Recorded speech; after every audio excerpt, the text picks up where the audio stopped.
Huwag ka na mag-ano dyan. Nag-lipstick ka pa eh. Minsan lang. Ganda oh. Saan? Saan magaling yan? Di ba binigay mo to? Uli, ano Binigay ka ko ba yan? Oo. Christian Dior yan. Christian Dior. Yes. Peke yan eh.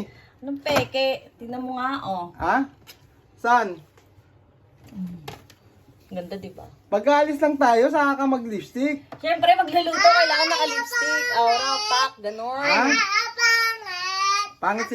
Pangit si Mami? Bansa? Opo. Oh, pangit ka pala eh. Hindi kasi Pag siya- naka-lipstick eh. Hindi siya sanay na naka-makeup si Mami. Pangit! Hoy, grabe. Pangit si Mami? Ay, pangit mo. Ang pangit Ganda ka nga, daw oh. eh, sabi ni Bunso eh. Pangit. Hoy, hindi. Ganda ako. Kisita.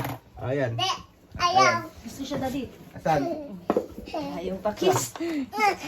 Saan? Ayaw. Ayaw pa kiss. Ayaw. O sige na. Magluto ka na doon. Magluluto ka lang ng ano, punan natin eh. Nag-lipstick ka pa. Siyempre, minsan lang yan, oh. Ilan ba yun, oh? 1, 2, 3, 4, 5, oh. Lunes, Martes, Miyerkules, Huwebes, Biyernes. Sabado, Linggo, day off. Walang lipstick yung bibig. O, sige na. Kala ko na ginagawa mo eh. Daddy. Okay. Pa. Lali, bigay kita tepon. Lali. Teka lang, tapusin ko lang to. Ay, O, sige na. Magluto ka na punan ha. Yes, bossy. Okay. de,